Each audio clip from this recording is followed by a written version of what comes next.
own a warm, golden afternoon, the kind of day that makes the world look softer than it really is. A tired mother named Marissa slowly pushed open the door of a busy bakery.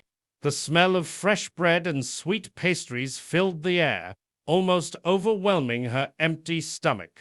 Her little daughter Flora walked quietly beside her, her small hand wrapped around her mother's fingers as if holding on to the last bit of strength she had left. Their clothes were dusty, their steps slow, and their eyes carried the weight of too many difficult days. They weren't there to admire the cakes or buy a treat like everyone else. They came with a hope so fragile it could break with a single harsh glance. Hunger had brought them inside, but dignity made every step feel heavier. Yet still, they walked in because sometimes even the smallest chance of kindness is worth reaching for. Marissa gathered her breath, though her voice trembled before it ever reached the air. She hadn't eaten since the previous day, and little Flora's last meal had been just half an apple they shared despite both being hungry. Standing there, surrounded by shelves of food she couldn't afford, she tried to steady herself. She didn't ask for anything grand or fresh, or decorated only for something expired, something normally thrown out without a second thought. The workers exchanged uncertain glances, clearly sympathetic but unsure how to respond under the bakery's strict rules. Marissa felt the sting of embarrassment rising in her chest, but desperation pushed her forward. All she wanted was something, anything, to ease her daughter's hunger. In that quiet moment, her simple request revealed more truth than any long explanation ever could. Hunger had taken away her pride, but not her hope. Unbeknownst to Marissa, someone else in the bakery had been quietly observing her from the moment she walked in. A tall man in a simple gray suit, Roland Vance, had stopped by only to enjoy a slice of blueberry pie and a few minutes of peace. He blended into the background, looking like any other customer, but inside him lived a kind of silence that comes from losing too much. As he listened to Marissa's trembling request, something in him shifted a familiar ache he thought he had locked away long ago. He noticed Flora's timid posture, the mother's forced composure, the quiet desperation they carried like invisible luggage.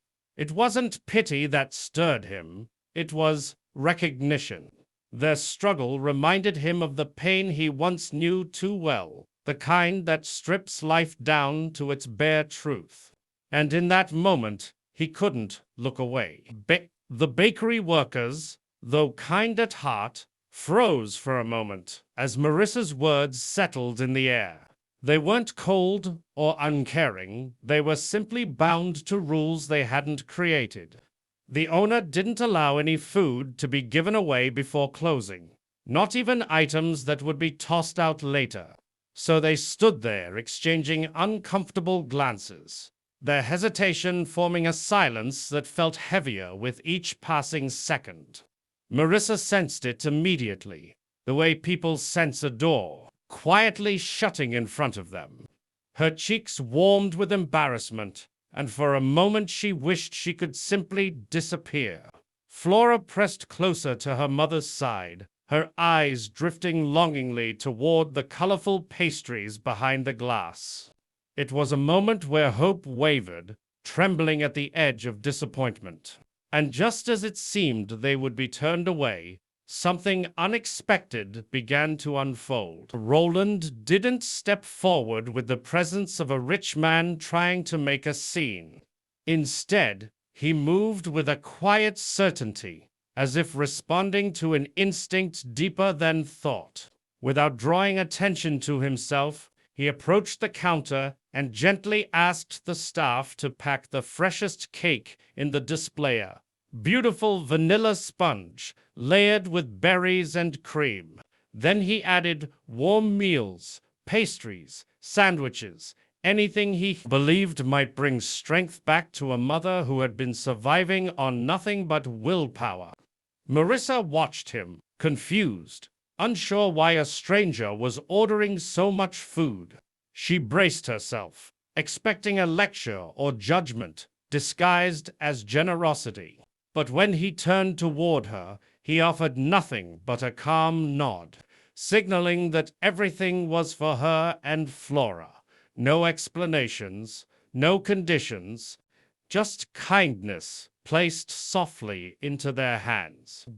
When Marissa finally reached for the bag of food, her hands trembled as if the weight of every hardship she'd carried had suddenly loosened its grip.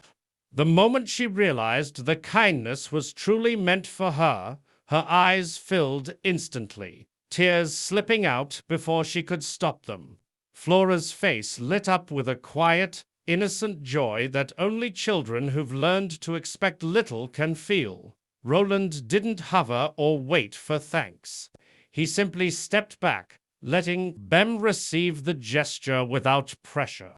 He turned to leave, but Marissa managed a soft, broken thank you, a whisper more powerful than any grand speech. And for the first time in years, Roland felt something warm stir inside him, a reminder that healing often begins in the heart of someone you choose to help. Outside, as Marissa and Flora shared their meal on a small bench, it became clear that sometimes a single act of compassion can change the direction of a life.